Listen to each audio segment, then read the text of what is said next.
Straight ahead on CCX News, an alarming increase in dog attacks on mail carriers, what the Postal Service wants pet owners to know. Plus, a springtime plan that could attract hundreds of people to downtown Osseo. But first, rethinking retail. So many people think of malls as the retail and all these big stores, and that's not the future. Our retail could be changing from Brooklyn Park to Maple Grove. CCX News starts right now. Hello, everyone, and thanks for joining us. A push to bring a Chicago-based hot dog restaurant to Maple Grove is gaining traction. Adam Wells, who works in Maple Grove, started an online petition on change.org to bring Portillo's to Maple Grove. As of 2 p.m. on Wednesday, that petition had nearly 1,200 signatures. In a 3-2 vote, the Maple Grove City Council voted against the company's proposal to build a location at the shops at Arbor Lakes, citing concerns about building a restaurant on parking space and how it would impact an already congested area. To know that we were one vote away from getting Portillo's at lunch, that was just kind of upsetting, and I want Portillo's as a lunch option here in Maple Grove, where I work. According to Wells, the Maple Grove City Council will meet again on April 17th and decide whether to make the decision final. Wells plans to deliver the petition to the mayor and the city council. In 2000, the population of Plymouth was 65,000 people. Today, it's 75,000, and that growth is why the city is looking to expand one of its most important amenities. The Plymouth Creek Center opened in 2000, hosting a wide range of recreation programs from preschoolers to seniors. It was intended to meet the needs of the city for the next 15 to 20 years. Well, that time is up. One option would add 2 gyms, an indoor playground and fitness dance studio space. It would more than double the existing square footage. The total cost more than $23 million. And of course, with every big proposal, there is concern. At a special city council meeting this week, the mayor wondered whether the amount of fitness space proposed would be a wise use of tax dollars. There seems to be, a fitness center on every corner in the community, which is wonderful. Right. But I'm a little concerned about how much the city should get into that business. Private. City Parks and Rec officials say the demand for more indoor space is being driven by seniors who don't necessarily want to join a private fitness studio. The issue could be further addressed during upcoming city budget discussions. With major retail stores closing around the country and right here in the Northwest Metro, some cities are looking for new ways to draw customers to local malls and shops. Reporter Sonia Goen shows us how Brooklyn Park is looking to the future and Maple Grove is trying to reinvent itself. The shops at Arbor Lakes opened in 2003. Since then, many stores have come and gone. Banana Republic, J. Crew, and Anthropology all closed up shop in recent years. We're going to have to make some of these accommodations, or we're going to see a lot of vacant, empty mall space. Currently, 87% of the mall is leased out. Mall management wants to increase that number by adding more destination restaurants. Replacing department stores with restaurants, this, that. God bless them, you've got to try everything. But that's not going to turn the ship around until the basics turn around. Marketing professor George John says people's spending habits have changed. Many people are shopping online, and for some, cash flow is a problem. Folks near retirement and then folks starting out their careers, and these folks don't have the money. And these folks are done buying this stuff. Meanwhile, cities like Brooklyn Park are looking to the future of retail, trying to avoid empty shops with innovative thinking. The future is going to be more mobile, more agile, where companies will put something somewhere, then they'll move it, and they'll move it wherever traffic goes. Brooklyn Park officials want to bring in more businesses to the 610 corridor. They already have a Hy-Vee, but they want more restaurants and retail. But their concept is not traditional. In fact, they're thinking out of the box. Malls are the dinosaurs, right? The idea that you just got this huge store that sits there for 50 years like the Sears stores, those are going away. And there's plenty of space to build and move things around in Brooklyn Park. Vacant lot signs are up all along Zane and 610. Be more service orientated, where you may pick up orders there. that you've ordered online, and they may be more about servicing people than about having this huge selection. Where the sidewalk ends, new opportunity begins. We got three hotels coming in. We know that restaurants, retail always will trail those, because where you have hotels, you have people. In Brooklyn Park, Sonia Goins, CCX News. And Professor John says unless there is more growth in the economy, retail will continue to struggle. On the flip side, he says outlet malls and Walmart stores are doing relatively well. A college student from Maple Grove is out of the hospital after he was accidentally shot in the head in the University of St. Thomas campus by his roommate. Police say the injured student, 22-year-old Paul Rousseau, was grazed by a bullet that went through a wall. Rousseau ended up needing surgery. The roommate, who has a permit to carry, was putting his gun away in a lockbox when it discharged. The university bans guns on campus, and the roommate is no longer on campus. He could also face charges for reckless discharge of a weapon. The Twin Cities are on another top 10 list, only this is not a good one. According to the U.S. Postal Service, there were 43 dog attacks on mail carriers last year. That's the 10th highest in the nation.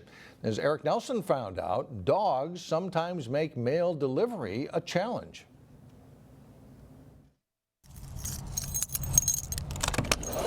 If we see a dog outside, we don't even attempt to deliver the mail. We might not even attempt to deliver the entire block. Dogs might be man's best friend, but they aren't the mailman's best friend. Scary encounters, 5 to 10, but I've been fortunate never to have been bit. For 8.5 years, Ruthie Pisk has delivered the mail for the U.S. Postal Service. She has had some close calls with neighborhood canines. It gets your adrenaline pumping and you can't calm down for the next half hour. It's very scary, and it's something that we need to be aware of. It's absolutely serious. I mean, safety first. One thing that we owe our people is the opportunity to come home every day safe and sound and get back to their families and get back to their life. There were 6,755 dog attacks on mail carriers nationwide in 2016, which was 200 more than 2015. Rain, sleet, hail, heat, or snow might not stop the mail from being delivered, but aggressive dogs will. If we do have an incident, there's a possibility that we could curtail somebody's mail, that we wouldn't deliver their mail until the dog issue is addressed or they put their mailbox out on the streets. When a carrier is attacked by a dog, it can be very costly to the pet's owner. You could potentially be liable for the injuries that they incur, and you could also be liable for the lost work time, because the Postal Service has to cover that cost. The post office will be coming to that owner for reimbursement if a carrier is injured and has to lose work. The Postal Service trains mail carriers on how to deal with potential attacks, but there is no surefire way to avoid one. I'm Eric Nelson, CCX News. The top 3 cities for dog attacks last year were Los Angeles, Houston, and Cleveland. Well, Osseo has a plan that organizers hope will bring more than 2,000 people to town during a slow time of year. The focus for a spring festival will be Central Avenue and Bowerboom Park. The plan is to close the street for 2 blocks, have entertainment in the park, and bring in food trucks and have craft beers available. The trucks would serve food that's not already available in town. And organizers hope it will help bring foot traffic to Osseo businesses and maybe some new businesses as well. There are a few empty storefronts. Osseo being a hot spot, the storefronts are less populous than they used to be. They're filling up, but the ones that still exist, I would like those people that come to town, if they are business entrepreneurs, to consider us. The idea got preliminary approval this week. The Spring Festival will be held Saturday, May 20th. Still ahead on CCX News, how going green could save you green. That's next in Money Savers. Plus, 4 standout athletes from Maple Grove High School put their college choices in writing. You'll hear from them. But first, remaining cloudy on Wednesday, temperatures in the upper 50s. We are about 10 days away from Earth Day. Recycling centers and nonprofits are using this time to talk about how going green is good for everyone. Reporter Shannon Slatton explains in today's Money Savers how some new resources can make going green easier for you. In the springtime, thoughts turn to decluttering. This year, Hennepin County has released new information to make that process as easy and as inexpensive as possible. It's spring cleaning time, and so people are rethinking their stuff. Christina Schmidt with Hennepin County encourages residents to check out the newly revamped Choose to Reuse website for smarter, greener ways to recycle and reuse. That's why we created the Hennepin County Choose to Reuse website, so you can find places where you can buy, sell, donate, or repair your stuff in places that are close to your house. One way people can recycle is by stopping by a place like the Brooklyn Park Transfer Station, where items can be recycled for free or for less. Right now, they are getting several requests for what to do with unwanted lawnmowers or gas grills. Ones that you can't donate anymore, so we recommend taking them for scrap metal recycling. So what you do is you take off all the non-metal parts, and then you just take the metal for recycling. Once you've removed all the plastic, they can be accepted here at no charge. You can also leave old cleaning products that you no longer want, or even pick up ones that are new to you. But there are other options for cleaning. Replacing it with something that's like a green cleaner.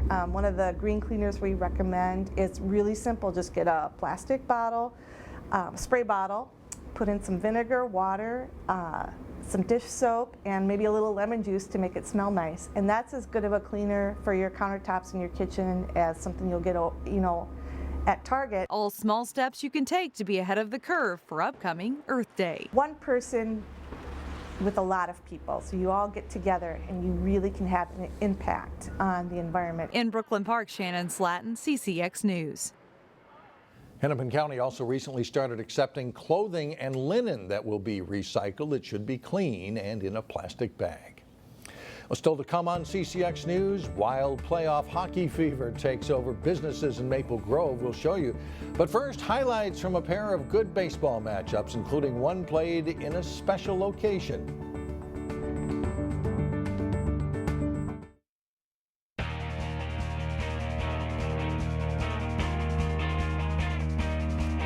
I'm John Jacobson with sports. The Champlin Park and Maple Grove baseball teams were each in the state tournament last season, but both have a lot of new faces in the lineup this spring. They met up at Maple Grove after Monday's snow had melted. Champlin Park's Cole Albers connects in the top of the first, driving the pitch over the fence in left field for a solo home run to give the Rebels an early lead.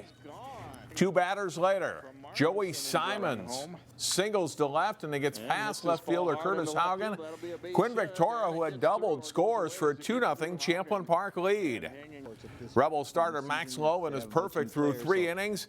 He gets the strikeout here, one of 10 for him in the game. In the fourth inning, Maple Grove breaks through. Luke Hansen singles to right to score Hayden Thompson after Thompson doubled. It's a 2-1 game. Same score, nail-biting time in the bottom of the 7th inning as the Crimson load the bases. But reliever Brady Higgins gets the final out on a strikeout. Champlin Park improves to 2-0 with a 2-1 win over Maple Grove. It's huge for us. Last year they were one of the 2 teams to beat us.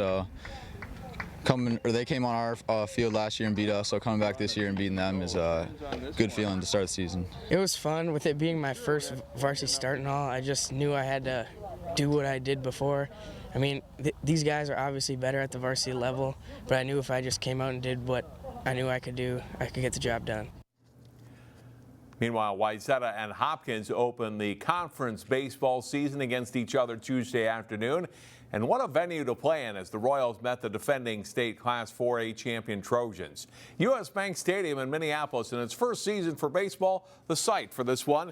Top of the first inning, Wayzata's Chad Musser launches a deep shot to right field off the purple wall for extra bases. Jack Rothstein scores. It's 1-0 Trojans. Bottom of the third, the Royals with runners at second and third, but Will Ober gets the strikeout to end the frame. In the top of the 5th, Hopkins trying to work a rundown. Charles Engdahl zips home for the run, and it's 2-0 Trojans. Matt Bolke will work the final 3 innings for Wayzata and preserves the shutout. The Trojans savor a 4-0 victory and the chance to play at U.S. Bank Stadium. Ever since we found out, I think late last summer, I mean, it was definitely something we were looking forward to. I mean, opening day and all you're looking forward to, but it's definitely cool to be here. Great facilities, and it was a lot of fun. November and February are big months for high school athletes going on to play college athletics. That's when the early signing dates are for national letters of intent in various sports. Well, today, Wednesday, April 12th, marked another of the NCAA's signing days. At Maple Grove High School this morning, 4 athletes signed their letters of intent, all with Division I collegiate programs. Hockey goalie Brianna Blessy is headed to the University of Wisconsin to play for the Badgers.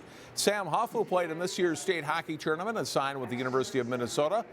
Parker Brown is a swimmer who swam club this year. He signed with South Dakota State. And Alex Miley, one of the state's top distance runners this past fall, is headed to Duke University. Here's what the 4 had to say about their schools and about the day. Yeah, I mean, obviously it's something I've been working towards my whole life, and it's a lifelong dream of mine, and yeah, it's pretty bittersweet finally signing, and it's a good accomplishment, but the hard work's not done.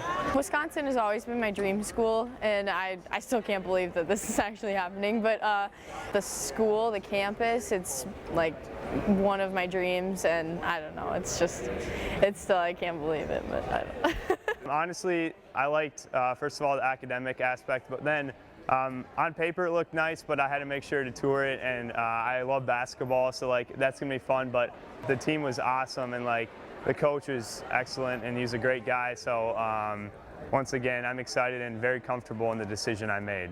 Well, it means a lot.